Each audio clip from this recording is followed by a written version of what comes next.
Hello everyone, my name is Katie, welcome to my channel. I have been I've been recording 8,000 things today. Have I read? Actually, yes, a little bit on my walking pad this morning. But since then, I've been editing vlogs, uploading vlogs, getting ready for Amazing Readathon because you guys, today's the day. It is May 31st, a prompt is gonna drop. Am I ready? I don't know. I have acquired audiobooks. I have put a ton of books on hold. I have a bunch on my TBR. I am hopeful that I have a romance book for every single thing. The only book that I'm reading that's not romance for sure this month is Six of Crows. But the great thing is that still counts because it's a brief fave. So we're doing okay. We're doing okay. I'm also hoping today that I'll be able to record my June TBR, but I won't be able to get it up before I go live in a couple hours. I am feeling so good though. I feel like I really closed out May in the great way. Like, I feel like I set myself up for an amazing June, so we'll see how it goes. Anyways, guys, I will check in with you guys when the prompt is dropped, and we can build our TBR from there. See you soon. Bye. Hi, friends. You know what's hilarious? I just finished filming my clip that you saw like 2 seconds ago. I just finished, and I checked Discord. I should have known because Discord notifications were blowing up. Brie already dropped the prompt, so you are going to watch with me as we figure out what that prompt is.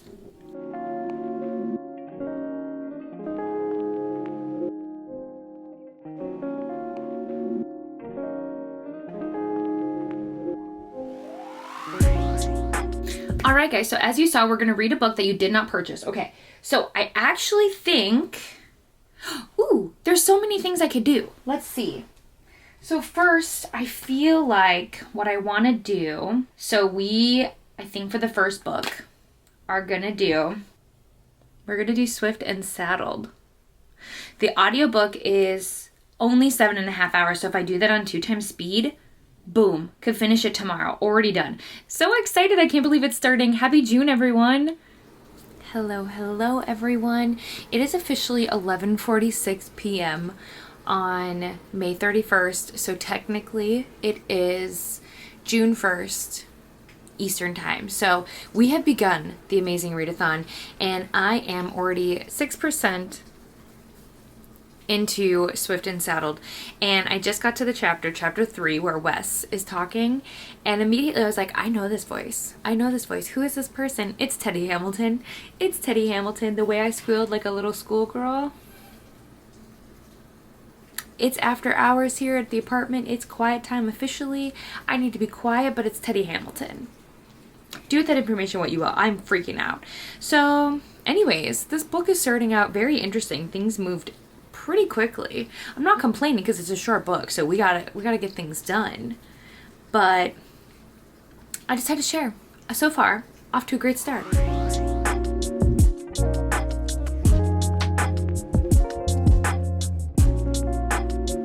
Hello, my wonderful friends. I'm coming to you with my first official update for Discord. Coming to you guys with my first official update about the Amazing Readathon. I officially finished Swift and Saddled. What I liked about it, I love the small town. I love the cowboy. I love that like they have this really interesting meet cute, right? Like they have good chemistry right from the get-go. However, what I don't like is everything was way too fast, and I should have seen it coming because of the fact that it is a shorter book. You know, things have to move quickly when you have less pages. I should have kind of known. I think because they also weren't friends to lovers, like they were strangers, that they weren't going to have that foundation like they did in Done and Dusted. It was fine. I think that the spice was good in my opinion. Like I really liked those moments. However, the relationship aspects moved very quickly for me, and also, maybe unpopular opinion, I didn't like Ada. I didn't like the way she treated Wes. I didn't appreciate it. Wes could honestly do better in my opinion. And so every time Ada made a decision that hurt Wes, I was just on Wes's side. And the sad thing to me is that Wes just was never on his own side. So it broke my heart for him. He deserved better. He deserved better in my opinion. Some of the notes I made along the way was that Ada talked about how she likes to have like a buffer of time before she gets to places, like to get to work, to get to appointments. Same. She talks about 15 minutes. I'm a little crazy. I will leave an hour early to go somewhere because I commute pretty far. I always check weather. I always check traffic, all of those things before I leave every morning, so I know how much time I have. And then sometimes I also like to have enough time to unwind. I do some Bookstagram things before work. I do some YouTube things before work. So I need that buffer. When I don't have a buffer, I don't function properly. Not to be dramatic, but it's 100% true. Another thing I mentioned is I loved that she was trying to rationalize with cows. So to give you some context, there were cows in the road and she was trying to get them to move. So she was trying to talk to them and rationalize and be like, hey guys, could you move? That is something I 1000% would do. Loved that, right? I also made a note that I was grinning like an idiot, and I really genuinely was. There was a lot of moments that just made you go, oh my God, no, stop, stop, stop. So it's a good book. Like, I had a fun time with it. It's just middle of the road for me. It's definitely a 3-star. I think if we could have had more time with these characters to have their relationship develop, it would have gone up, but things were too short. There was not enough time. And I think that is my drawback when it comes to short romances, is that, like, will they ever be higher than a 3-star? I would love to find the one that is. I greatly would like to find that, but for right now, the answer is no. The answer is no. Not bad. I would still recommend it. I still think it's a good book. I am so gone for Wes. Like, I am down bad for Wes. Would do anything for that man. The rest of the story, I am now currently reading, let me bookmark this. I'm now currently reading Meet Me in the Vines. This is an arc. It comes out, I believe, on June 4th. I do have to be fast about this one. It comes out in 3 days. I should be fine. I should be fine to read this. I'm reading this for 5 words in the title. Which is great because it's a lot of points. My first book, Swift and Saddled, only got me about 370. This one, though, obviously will be great because it is 500 points, and then it's a romance, so it should be 550. So I love that for me. And then I'm hoping to get at least one more before the next prompt drops. We will see. I'm so excited to go sit out on the patio and get some work done and just get a little bit more organized. I feel like I'm in such disarray, but I've been like cleaning today and really trying to reset for June, and I'm feeling really hopeful. I should actually plan my mid-year check-in. Maybe that will happen. But so far, I'm having a really good time reading and being a part of the Amazing Readathon. It has been so fun, and we're only on day 1. We're only a couple hours in. I will check in with you guys soon. Hello everyone. It is Sunday. It is June 2nd. Wanted to update you because I did finish Meet Me in the Vines. I won't be reading this one. It was not for me, but it is a indie book. It is a debut book, and I don't want to discourage people from picking it up. I definitely think it was just a me thing. There is some darker themes in this book, so you do want to check trigger warnings just in case it's content that's not for you. Personally, for me, I just needed a little bit more development. You guys know that that's super important to me. I don't like things to move quickly. I like slow burn. I like things that take time to build. I like there to be a foundation, and normally with a second chance romance there is. However, with this one, we didn't see it, if that makes sense. We were told about it, right? But I didn't feel it, if that makes sense. I didn't find it believable, and when these characters reconnect, again, it was just too much too fast. There were certain things that I really wish would have happened that didn't. So all in all, just not the book for me, not the right book for me. I definitely think that it's a book I would recommend depending on the person. So I still recommend that if that sounds like something you'd be interested in, small town, second chance, romance with some heavier themes, then consider it, look into it. I, however, have moved on to another arc that I'm very excited about. I can't remember what prompt I'm going to use this for. I think I was going to do author I've read before. I think that's what I was going to do. I really don't remember, to be honest. But we are reading Forgotten Desires by Corinne Michaels. I love this series. It is part of the Whitlock family series. So the first one was Forbidden Hearts, which you guys know is single dad nanny romance. It's one of my favorites. I recommend it all the time. I love this series. Have I read Tempting Promises yet? I think that's what it's called. I have not, but I just got the audio. I'm hoping I'll be able to read it in the Amazing Readathon. This just made me think. This book right here is a 4th book in a series. I can count this for the 4th book in a series, which is even better for points. Let's stinking go. Let's go. I'm so behind because I've just been trying to take it easy this weekend and just focus on the Amazing Readathon, and then I save everything until the last minute, and then I'm scrambling, and I have to get better about it, and I'm working on it. I'm working on creating those routines so I'm not in such disarray. And then I also have the live show with Rainy today for When the Moon Hatched. I'm very excited about that. And then we will be starting Heir of Sun and Moon next weekend. So I got to get prepared for that as well. But the game plan is essentially to finish a good chunk of this. I would love to finish it today. I don't know how that's going to go. And then sadly, unfortunately, my reading for the rest of the week is going to be interesting. My work is going to require a lot more of me for the next couple weeks. Thankfully, the second week in June, so the week of the 11th, I will have a couple days off there. That will be wonderful. I will be able to get hopefully a lot of reading done. And then that's great because it's going to be the face-off weekend as well. I'm hoping to do a vlog just dedicated to that weekend. We will see how that goes. So far, I'm having a great time in this readathon. It's my first time doing the Amazing Readathon and I'm having so much fun. I really feel like Brie did a great job really thinking this through. Like, it's so well thought out and I love all the little aspects and the little details. Like, it's so much fun.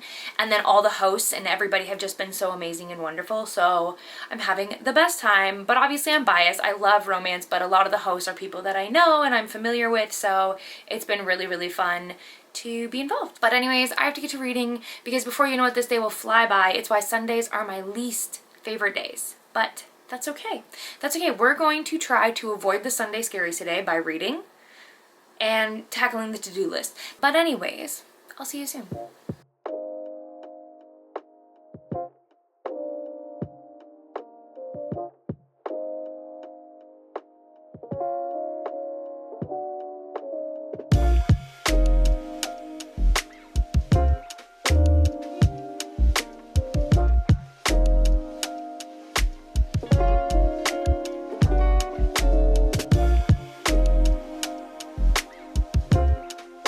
Guys, it is Sunday night. It is June 2nd. I had my chat with all of my wonderful book club friends with Rainey. It was so fun.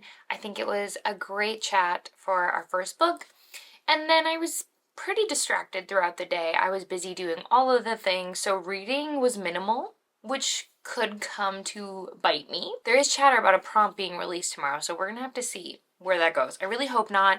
It is the first day of summer with my job, so there will be very little reading done. I am 24% into Forgotten Desires by Corinne Michaels.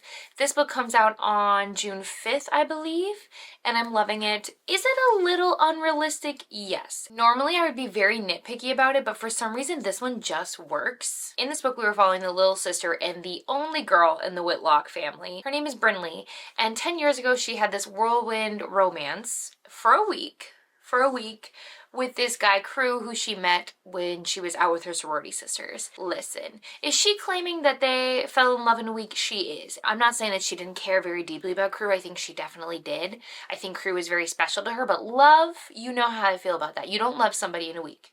You can be attracted to them, you can feel connection to them, you can feel chemistry with them. Do you love them? I don't think so. I really don't think so. I don't think you love somebody until you genuinely have to go through things with people, and a week is just not long enough in my opinion. That's me and my cynical views. I'm not here to judge other people. If you want to tell somebody you love them after a week, you do you. I will be so happy for you, but it could not be me. Anyways, it doesn't end well for them.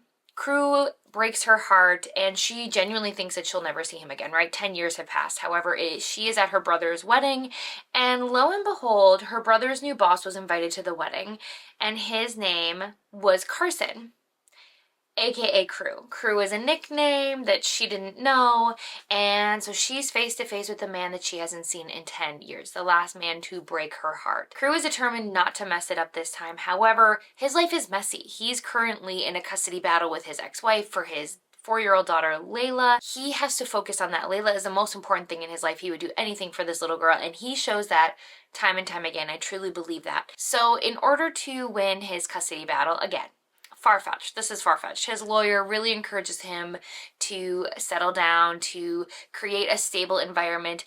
The reality is, though, and again, maybe it's just me, but I simply do not believe that there's not enough evidence to prove that she's an unfit mother that would be in his benefit. Maybe that's me and my naive ways, but like, him having to get married, does this happen? Do people really do this? That's my real question. Do people genuinely do marriages of convenience for things like this? That's all I want to know, because I get that it's a book and it's fake. I'm trying to understand how they could rationalize, hey, please marry me because I need your help to get my daughter. Listen, I'm for it. I love forced proximity. I love marriage of convenience. I love them taking their time wearing each other down until they have that moment where they realize they're not pretending anymore, that it's not a marriage of convenience, that it is real life. We have the second chance element in this book as well, because they have their summer romance and now they are trying to reconnect. I know that I'm absolutely going to love this book. There are just some things where I'm like, side-eye. Side-eye. But I'm still having the best time. I'm still having the best time. Crew, I really, really like him. I know he's made mistakes, but I think he's going to be the perfect partner for Bryn. The issue I have with Bryn is I don't like what Bryn is up to. Not with Crew, but with her dad. So her dad is not a good person, and I worry that Bryn just cares so much about people that she puts herself in bad situations, aka why she's getting fake married to somebody, right? She's essentially helping her dad with something that's very, very important. It's not a light decision to make, right? And I don't support it. I don't support it. But again, I am enjoying this book. I do think Corinne has really fun writing. I think her characters have just great banter. Like, they are so funny. And all the scenes that Bryn has with her sisters, like her sister-in-laws, I love them so much. I love that we get to see so much of her family throughout this story, because truly, I love the Whitlock family so much. I do still need to read book 3. I'm gonna get to it. It's gonna happen. And then I did start an audiobook. I don't know where my phone is right now currently. Oh, right here. I did start an audiobook. Let's see if I can show you. I did start Not in Love by Allie Hazelwood. I know what you're thinking. I know what you're thinking. Katie, I thought you don't like Allie Hazelwood. You'll just have to wait and find out. That's what I'm working on. I'm hoping I'll be able to still count it for a prompt, because I do need to finish it. It does need to happen. Hopefully I'll be able to finish it during my commutes, because that's really where the bulk of my reading is going to be happening from Monday through Thursday. So we'll see. Also, updating you guys is going to be more sporadic as well, just because downtime, I don't know her. I don't know her for the next 3 months. I don't know her. I'm going to do my best with little pockets of time, because even though I have 3 months before I start my new job, it really only is about 40 working days because of the days that I have off, the vacations that we have going on, and all those things. Anyways, I've rambled long enough. I'm going to actually try to see if I can get some reading fit in before I have to head to bed. So I will check in with you guys tomorrow. Hello, my friends. I'm coming to you a little late. I had an important Zoom meeting that I had to be at tonight, where we were going over our itinerary for my Michigan trip that I'm doing with a bunch of my Bookstagram friends. I was over there when the new prompt dropped, but the new prompt is to read a book with dual point of view. So it has to have 2 point of views, no more, no less. I think I confirmed with Vanessa that this is 2 point of views and 2 point of views only. I think I'm going to try and do Love Redesigned, and I think I'm going to try to fly. I'm very nervous because that means I'm going to be doing math, but I do plan to read some of the host favorites, so I think this is going to be fine. I really want to do this to get the points, and I plan to read Love Unwritten a little bit later this month, in like 2 weeks. So I think that's what I'm going to do. I am still working on Forgotten Desires, which I will finish tonight. I'm supposed to have my review up tomorrow. Will that happen? Probably not now. Probably not. We're gonna see. We might have to readjust. But I'm almost done with this. I think I am at, yeah, I'm at 74%. So I'm almost done with this. This will be a sightseeing prompt. I'm reading this for the 4th book in a series. And then I'm listening to Not in Love by Allie Hazelwood, which I will also use as a sightseeing prompt. I should be able to finish both of those by tomorrow. So then it's literally just waiting until I finish this chunker, because it is over 500 pages. So wish me luck. I've heard that it reads really fast. The audiobook's only 11 hours, so I should be able to do this, right? Right. That's where I'm at currently. I am going to go read because I've been so busy, so distracted. That needs to go happen. But I'm very excited for the next prompt, even though I am in pure disarray. Anyways, guys, I'm gonna go read because I have a lot to catch up on. I will see you all tomorrow with another update.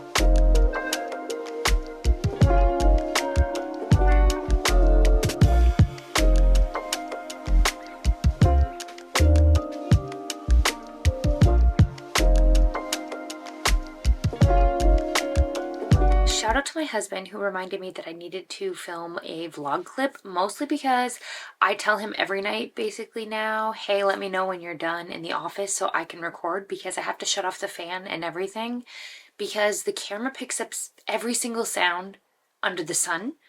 I have about 12% left on this battery, so we're going to see if I can do a quick check-in and not have it die on me. Here we go. It is officially Wednesday, June 5th. And I finished quite a few books. Yesterday, I finished Not in Love by Ali Hazelwood. I know I said I was going to do another vlog for that, like a completely separate vlog. No, that's not happening. Nope. I read Not in Love, so you don't have to. I officially will not read another Ali Hazelwood book unless pigs fly. Unless something crazy happens. No. Why did I do that to myself? Why?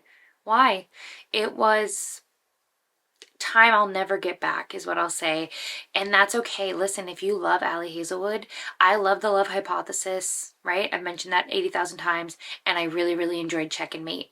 The rest, for the most part, very middle of the road, right? But this book, I just could not care less about anything that had happened, right? And it's because all of Ali's books, I was talking to one of my friends about it, all of Ali's books are literally the exact same book. And I know we joke where it's like, oh yeah, big man, small girl, hoo-ha.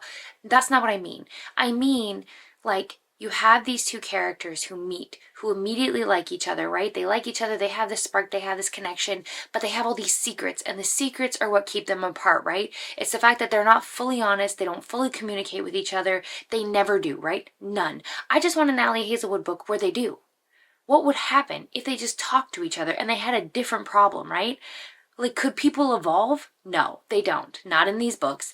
And then it's also the problem of the idea that there's always somebody in the book who's bad, but it's fine. It's fine. It doesn't matter. It does not matter. It was not for me. If it is for you, I am so happy for you. Nothing makes me happier than when people find books that make them happy. So please don't take this as a personal offense if you like this book. That is never my goal here.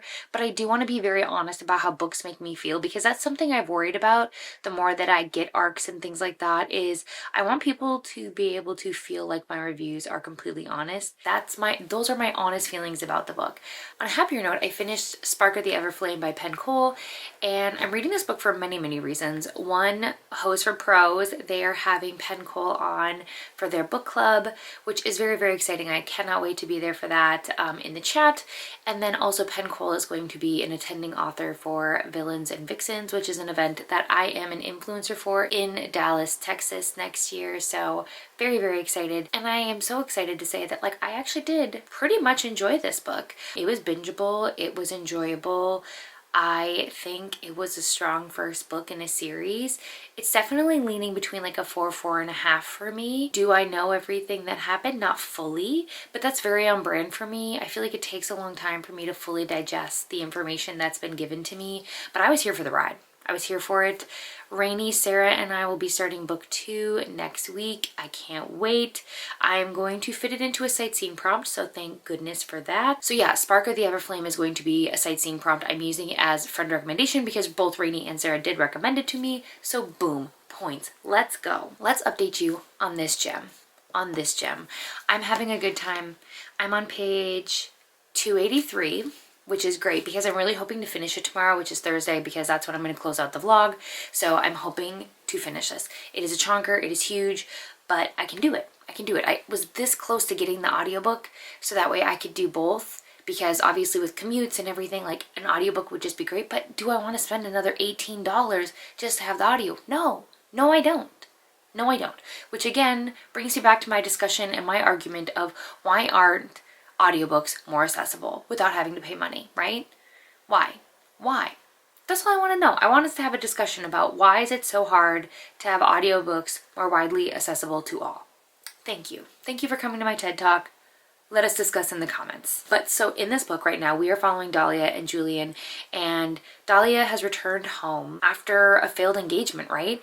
And there is so much actual like heavy content in this book. I would check trigger warnings. I did not expect some of these things. Granted, did I read the back? I didn't. It's probably in the back. It's probably in the content warnings. I didn't do any of those things. I typically don't, right? But I would recommend that if you have sensitivities, if you have triggers, take care of yourself. Definitely look into it, because there are things on here that are triggering. There are definitely some things that have been talked about and said where I was like, oh, that hits close. So just do with that information what you will. I really do like Julian and Dahlia together. They're not together yet. Just throwing it out there, they're not. This is the slowest of slow burns so far, and I'm not mad about it. You guys know I'm team slow burn, so it is a win in my book. Also, I love that we're set in this world that is also connected to the Dreamland Billionaire series, so we see some of those characters very briefly, which is so fun. And also, like, I think the world is rich with characters. Like, I will say, so far I'm loving Julian's family the most. I think they bring a lot of chaos to the story, and I'm here for it. I'm here for it. There's also just so many fun, interesting subplots in this as well. I'm curious what will happen when we get a little bit more communication. But all in all, these two characters know each other pretty well. So they actually do have not bad communication. They're choosing purposely to avoid certain topics, and they know that. They know that they're both skirting around each other. So like the illusions, the miscommunication is not necessarily miscommunication. They're both agreeing just to not have these conversations. They're the ones making it difficult. It's not just to drag out the story. It's just like they don't want to deal with their past and with their baggage. And so we're gonna see when their oh shit moment is, when they're just like, you know what, screw it. Let's talk about it. You want to talk about it? Let's talk about it. And I'm here for it, because honestly, I love that they're kind of reconnecting as friends first. And we'll see where that goes, because Dahlia's been through quite a bit. Her engagement was for like 9 years of her life.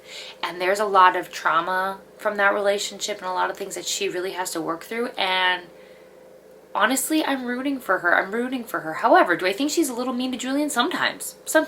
But guess what? Julian seems to be the kind of person who can take it. Not that that makes it acceptable, but like they just work well together in my opinion. And I like their chemistry. I really feel like they work so well together, and their banter is so fun and exciting. I'm having a really great time with this one. I definitely feel like this is going to be a 5-star. Let's just hope I can finish it before the next prompt drops, which who the heck knows? Nothing will make me more upset than if I don't finish this before the prom drops and I don't get points for my team. That would be devastating. But anyways, guys, I need to go read and then go to bed, because it is already way too late for me to stay up and read. But I have things to do, right? Like work, we'll have to figure it out, because I have to read this for Amazing Readathon. So anyways, you guys, I will check in with you tomorrow to close out the vlog. Hello everyone, it is officially Thursday night. I am coming to you with the final update, the final clip of this vlog. I can't believe it. Who am I? Actually finishing a vlog, doing what I said I'm gonna do. Wow. We've come a long way. It only took me a year to figure it out, but hey, you know, we're learning, we're evolving, we're growing. I finished Love Redesigned, so I want to tell you my thoughts about this. I'm also going to recap all of the points and things like that that I got for this first week to keep track, just for myself, if I'm being honest. Love Redesigned, absolutely 5 stars. I loved this. I had the best time with it. I was worried and intimidated by how big it was. I wasn't sure I was going to be able to finish it before I finished this vlog, but I did. I read, I think like 300 plus pages just today. And it's a page turner. This is a book where if you like the tropes, you're going to really enjoy it. It's going to read very quickly for you. However, there are going to be a select few where these are not the tropes for you, this is not the writing for you, and this will be too long of a romance for you. But I didn't mind it. I maybe would have cut out like 50 to 75 pages if like it was my book, but honestly, you don't notice it that much in my opinion. Julian, I wish he was obsessed with me. That would just be the best thing ever. But he's fictional.